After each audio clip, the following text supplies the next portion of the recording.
Hello my loyal companions, welcome back to the channel and to another episode of Rogue Revealed, the series where I take you through everything you need to know about Rogue Company. In today's video I wanted to update my Rogue tier list to give you guys an idea of the best rogues within the game.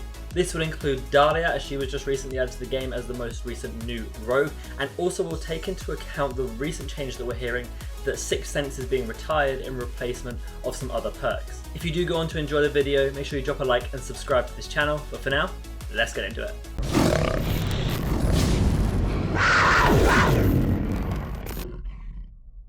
Before we start this test, I want to do a bit of a disclaimer, and that is that this video is aimed at the average player. For those who are above average or are looking at the comp scene, there'll be another tier list coming for you later to talk about those rogues, but this is just for your average player who wants to know who some of the best rogues are to use, and I'm taking that into account when I'm focusing in on when I'm deciding these kind of factors. I have almost 13 days of in-game time played, and I post daily educational content for you for Rogue Company on this channel, so I think I'm pretty informed and pretty fair when I'm making these judgments on the best rogues. Of course, people will disagree, and I'm more than happy for you to voice that in the comments, but I try and argue the points as best I can in this video to give you an idea and a bit of evidence of why I put these rogues where I have. Starting with alphabetical order, we're going to have a look at ANVIL, who I'm going to place in the B tier. Now, ANVIL and I have had a bit of a love-hate relationship since the start of the game. I don't personally find him particularly enjoyable to play, but I am warming to him, and whilst that is my sort of bias towards him, that doesn't really come into this guide very much. I have tried to stay as objective as possible when deciding it. I'm going to be looking at some pros and cons for each of these rogues, and starting with ANVIL, his main pros is that he has a strong LMG, a good shotgun for those of you who can use the shotgun effectively. It does take a bit of time to practice to get that one-shot body shot kill. He has really good utility options with the active protection unit for defensive measures and the C4 for offensive measures. He has good perks that synergize well with his kit to be defensive and be tanky, and he also has this really good ability to defend a position and fortify it really well. However, the reason he is kind of low on this tier list is because he is kind of one-dimensional. He does sort of one thing, he puts down his wall and he guards the position that it's down in, or guards a different flank if it's able not to be breached. But he's kind of hard to use this effectively. Once it's down, it can be wasted, it can be just gone there and then, and you don't have much to do else after you've used this. That means he's quite team reliant, because after you've put down your utility, you've done what you're meant to do. Whilst you do have amazing guns and that can get you far, it's not going to get you to the best space. This kind of means he's hard to play for the average player. He's quite team reliant, as I've said, and depends on your team to coordinate around him and what he's doing. If you put your wall down in the wrong place and the team aren't playing around it, then it's not going to be super effective. Going on then to Shaq, I have placed him within the A tier. Shaq is a really good rogue, particularly for new players. If you haven't seen my best rogues for new players video, you need to go check that out, especially if you've just joined the game since open beta. That'll be here on the channel, I'll link it in the description. Shaq though has a fantastic SMG and a good shotgun if you're able to use them correctly. They're not the best in their particular tiers, but they are still good. He has massive 1v1 and 1v2 potential within this game due to his ability, which gives him extra health. This does mean he's quite self-reliant, which is generally a positive in this game, especially when you're solo queuing, because you don't have to rely on your team and you can try and solo carry. He also has fantastic utility with the flashbang and the Semtex. His biggest cons though, that he's limited to close range. His SMG doesn't do fantastic at those longer ranges. Whilst it still has a good time to kill, the recoil means they're not always consistent at hitting those shots. His ability can also be wasted quite easily, particularly if you're inexperienced with him. You can pop that overhill when it's not at the right time, because it does decrease over time till you get back to 100. It can be wasted very, very easily. And then when you try and use the ability for the self-revive, you'll find in this game, because people are coming from COD and other games where thirsting your downs is really important, they will try and kill you as soon as you go down, and you won't always get that self-revive off. He's also got a very useless passive. It allows him to roll when he's down, which isn't super effective, and as far as I know, the extra health you get when he is down is still not working. Now we're getting onto the brand new rogue Dahlia, and for me, based on all my experience playing with her, she's actually one of my most played rogues now at the moment. I'm going to put her also in the A tier. Now, I called that Dahlia would be good for the comp meta very early on, and it does seem that way. We've been running her in comp quite a bit, and she does have this fantastic utility to move forward. But for you average players, she's equally as good. The main reason is because of her ridiculously good SMG, which I've broken down again here on this channel, but it basically has no recoil, and that's a genuine statement. It basically has no recoil. You can hip fire it at 40 meters with the first attachment, and it's still basically a laser. She also has a very good DMR for longer ranges. She has the revive mechanic, meaning that Saint is now no longer the only medic within the game, which adds a lot of good use to Dahlia. She also has really great perks to synergize with her kit, and fantastic utility with the smoke grenade and the frag grenade. Her biggest cons though is that the passive is very hit or miss in terms of if you don't have good teammates to buddy up with and take their passive, it's kind of wasted, but she can then just go into more gunplay focus. She is very versatile in that sense. Of course, she can only heal one person as well, which is a bit of a con, unlike Saint, who can heal everybody. And she's also fairly economy dependent. You really want to get some upgrades into her, really get all your utility, some of your major perks, and upgrade those so that she's most effective, which means she does drain quite a lot of money, which if you're losing, means she's kind of hard to play from behind. That takes us next onto Dallas, who I'm going to put in the B tier. Now, when the game first came out, Dallas was a really, really big pick because of his reveal mechanic. As the game's goes on, and you can see this within the cons, is that his reveal isn't as impactful at the higher skill levels than it once was. People know how to either use cloak to get rid of the reveal, or make the person they're least concerned about being revealed the one in front, so that Dallas reveals them, not someone who's a bit more crucial to being hidden. Reveal also actually gives away Dallas's position if you can think about where he is in accordance with who's being revealed, so he can be quite countered that way. However, he does have really good weapons for those longer ranges. That does mean he's not very good in short range, and he has this snowball effect with his passive. Because it resets his ability every time he gets a down, you can just reveal, down, reveal, down, reveal, down, and that allows him to snowball the rounds quite easily. He does, because of the long range nature of his guns, require quite good accuracy for you to use them effectively, particularly with the massive recoil of the HRM and the devotion. Next on our list is going to be Dima, who I'm putting as our first member of the S tier. Dima is a fantastic, versatile rogue with really great potential. He's a good choice of weapons from the K30 to the Mamba for balancing between short range to mid range and then long range as well. He has amazing AoE damage potential if you're able to hit his main ability, the MIRV launcher. He has great utility with the frag grenade, and the EMP can be useful at times. He also has a fantastic perk set that really complements him well. His biggest con though is trying to hit that grenade launcher. It does have a weird sort of bounce cluster pattern that you do need to become familiar with, and as people get better, they will be able to roll out of it quite easily, so you have to get better at positioning it. Next is going to be Glitch, who's going to sit comfortably in the A tier. Now, Glitch is one of these rogues who once had Sixth Sense and is now in the next update going to be moving to getting Headstrong instead. He is the only one who's getting Headstrong, the rest are getting tracker rounds. But Headstrong is really going to help him, and he's actually going to be really strong with this because his perks were quite weak before. The biggest pros of Glitch though is that he has a great SMG, the LMPX is phenomenal at all ranges and really consistent. He can know who and what is in his immediate surroundings, whether it be different lethals that he needs to hack and destroy, or enemies within the 20-meter radius of his gadget. He has really good utility with the Semtex and the flash grenade, and can disrupt and counter basically every single rogue. He can either hack them so they can't use their abilities, or in the case of ANVIL, who is immune to that, he can just destroy his shield and trophy systems anyway. His biggest con though, and the reason he's not in this S tier, which he is so close to, is that his ability is hard to use and coordinate properly.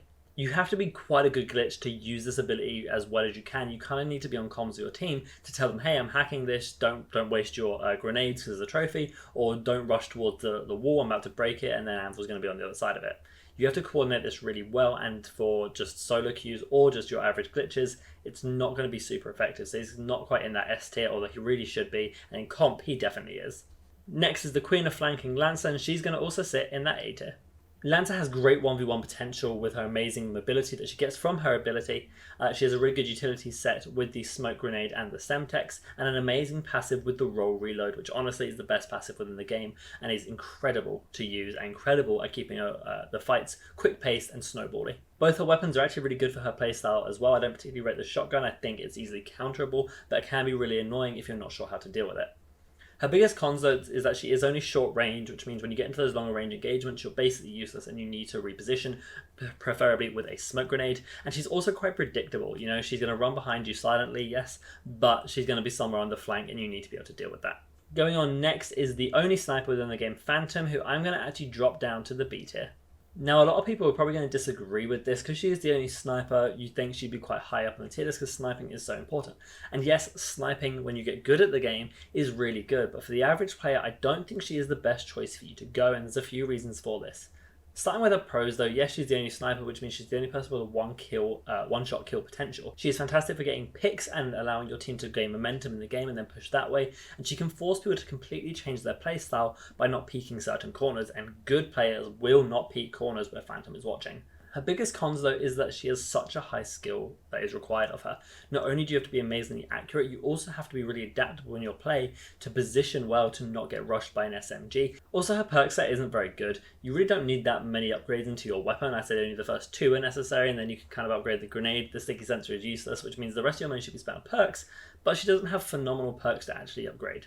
That's why she's sitting down in this B tier. I think there's obviously potential for her to move up into the A tier, but it depends on the player. And for the average player, I think Phantom is just not the best way to go. Yes, player, and again, if you enjoy any of these rogues, play them, enjoy them. But I don't think Phantom, in terms of every rogue, is that good anymore. Next is going to be one of the most versatile rogues, and that is Ronan, sitting up in that S tier. Now, I have vouched that Ronan is one of the best rogues since day one. She's the starter rogue that you learn, but also she's incredibly beginner friendly and has great transition into higher level play as well. The reason for this is because of her massively adaptable playstyle. Her weapons with the KA-30 and the SLC SMG are phenomenal at balancing different ranges. Her ability usage can be used aggressively like a quick action grenade, or defensively to guard a flank like a trip mine. She also has really aggressive and defensive playstyles depending on what you want to do. You can push aggressively, you can stay back defensively, you can hold a position, or you can flank. All of these options are available to Ronan, particularly with her passive that keeps her off radar. She is just a really good rogue with fantastic utility as well, using the smoke grenade and the normal frag grenade. Her biggest con is that the perks are not amazing, and she is now removing Sixth Sense instead of getting tracker rounds, which I think will boost her up a little bit in terms of the perk, but tracker rounds still isn't phenomenally useful. It was definitely a way to go if you spent all your money on your weapon upgrades and your gadget upgrades as well. Going on next is our original healer, Saint, who I'm going to put down in that B tier. Now that Saint is not the only healer within the game with the introduction of Dahlia, this kind of changes his importance within comps. Looking at his positives though, he has really good long range weapons, particularly with the scoped Mark IV. He can revive anybody in the game, which is something that Dahlia cannot do, and when he does revive people, they gain 80 health upon the revive due to his passive, not the 30 that Dahlia will give them. He has good perks as well that synergize well with his kit, meaning that money isn't wasted on him, and if you can get a bunch of money, he can be really powerful. His biggest cons though is that he has no aggressive utility as a trip mine and a smoke grenade, which are not entirely useful. He could really benefit from something like a C4 or a frag or something else like a Semtex, but it really doesn't fit his playstyle, but it's still a con for him. His drone is also easily counterable. The revive drone that he sends out is very obvious when it's happening. It can be hacked by glitch, can be EMP'd, it can be just generally shot down, and when you hear it, people are going to thirst those kills immediately. And now that he's not the only healer, that does put him at less importance, as I've said, but also the perk Helping Hands is not as fast as Dahlia's new perk, Lifeline. Lifeline is actually a quicker perk and starts their health regeneration immediately. For me, that is why Saint has been lowered down quite a fair bit. He's just not as competitive with some other rogues as he used to be. Going on then to Scorch, and she's going to kick off our C tier. Now, Scorch is really fun to play, and that doesn't knock her the fact that she's in C tier. She's still really fun to play, but in terms of usefulness and actually just general ability within the game, I don't think she's on par with the other rogues currently with the current meta of utility spam. She has really good 1v1 potential, and she's good at trading with her ability on, so if she just takes pot shots at people, they take a lot of burn damage, then she can continue that trade really well, and she doesn't tend to lose trades even at some of the longer ranges if you're able to hit your shots. However, she does kind of suffer, and the main reasons for this is that her passive is rarely useful. The immunity to fire, unless you're against another Scorch, or the rare chance that someone's using a Molotov, then it's not always super helpful. Her ability is easily wasted and countered. If you hear it, you just run away for 10 seconds and don't engage the Scorch. Also, in the same way, you can just waste it if no one's around the corner that you're trying to charge around. Weapons are also really short range with the SLC and then the shotgun, which means that she's not very good and competitive at those longer ranges at all, and she has no good utility to really help. She has an EMP grenade that can be useful sometimes, and an incendiary, as I've said, is not entirely useful unless you're using it for zone control. That is why she's sitting in this C tier. I just don't see a place for her in the moment within the game as strong as she was when she first came out and people weren't using the more utility-based meta. Next, we're going to look in the S tier again with Talon. Talon is an incredible rogue and fills very much the same hole that Glitch does, with a slightly easier ability to use. He has a fantastic reveal with that ability, shooting out the dart that he can then reclaim with the mag gloves to then put in a different position, and he can really be great at getting information early. He can launch it really far on the map, unlike Glitch, who is just centered around. He's able to throw this out, reveal an area, bring it back, reveal another area, and for good Talons, he can use this so effectively. He also has the LMPX like Glitch does, which is a great SMG, with a DMR for long range, which means he's viable at both ranges. He also has brilliant utility with the flash grenade and the C4, which might be my favourite combo, honestly. I think those are phenomenal and really strong. He also has a great perk set with tenacity and life drain and other perks, which enable him to be really good. His biggest con is that he's slightly harder to use effectively than other rogues, but that doesn't take away from the fact that he's a phenomenal rogue, and even as an average player, you don't have to worry about those things too much, because his guns and his ability and his gadgets are just so good nonetheless. Now going on to Trench, who is someone I rated really highly up in the A tier of my last video. He's actually going to drop down to the C tier. Now there's a reason for this, but first I want to go on to his pros, which is that he has great defensive utility, especially with the active protection units and having 2 of them straight off the bat because of his passive. That's phenomenal. He also has really good long range weapons and a good perk set to fill that. However, the reason he's dropped so low for me is mostly because his barbed wire is easily avoided and countered. It's not super useful. You either punch it, EMP it, which is an instant EMP, grenade it to blow it up or whatever, or just simply stand in it. It's not that disruptive to you. Other rogues also fill his place quite nicely. If you want someone to block off an area like he does with his barbed wire, use Anvil to block off with the barricade. If you want an active protection unit, again, use Anvil. If you want zone control or more zone control, use Vi.